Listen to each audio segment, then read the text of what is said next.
So you talked about how to detect anomalous SQL requests, but you didn't talk at the end of the solution how usable it is, or is it preventing any legitimate requests also? So let me go back to a previous picture. It'll take you just a moment because it has to redraw the graph each time. I showed this with just one threshold. In actuality, what we recommend doing is having two different thresholds. So one threshold that's put at the optimal F score, and anything that gets a higher legitimacy score than that, we're just going to let go through. You should probably do your normal auditing, whatever is reasonable, but we're just going to let everything go through that's above that, so that's going to allow almost all of the legitimate activity to go through. But you'll notice that there's some other values that would be flagged as illegitimate. So what we recommend is looking at your legitimate examples and picking a threshold where there's a big break that allows almost all of the legitimate examples to go through. And that depends it depends on your workload where you're going to see those values. You put a second threshold there.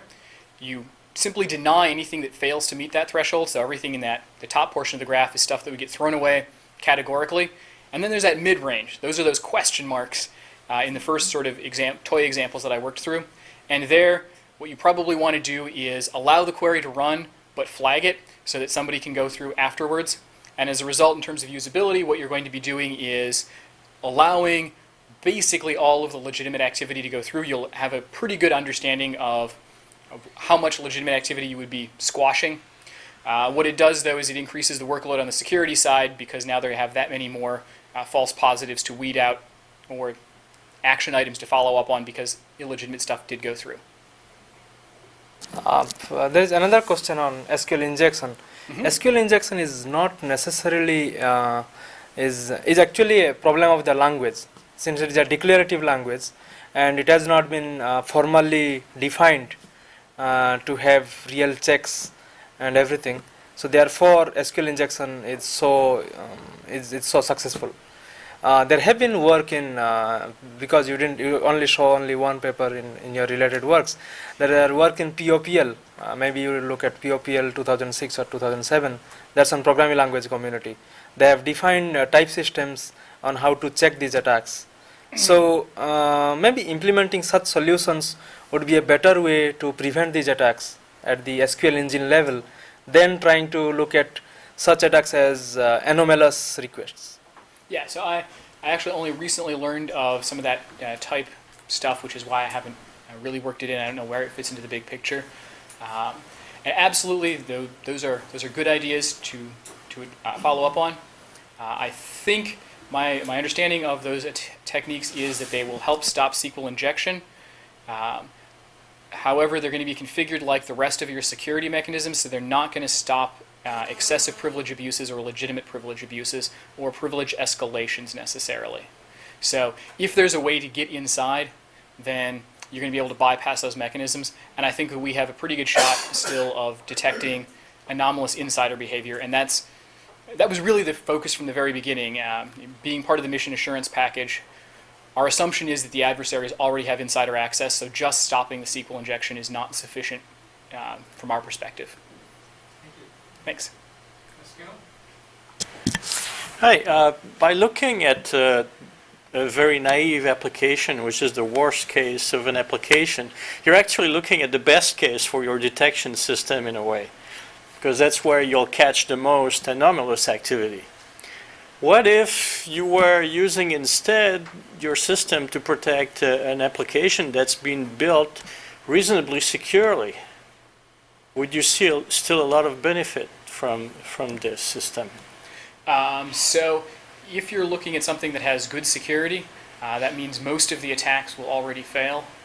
So finding enough attacks that constitute an interesting workload becomes that much harder.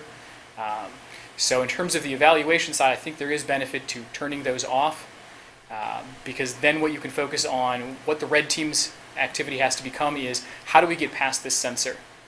And then when you go to the real world, sure, you should still have those things on. You also commented that it makes us look better because you catch more. So certainly it does allow us to catch more, but if those zeros are caught by other mechanisms, we still have to look at those that did manage to bypass. So I think what it does is, more than anything, it changes the total number of attacks in your test. Well, that's not all. I mean, when you do security, you're always balancing the cost of the added security versus Yes. the benefits.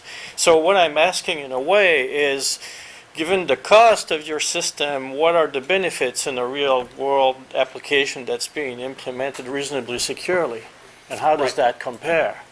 And I don't have a good pat answer for that. Okay.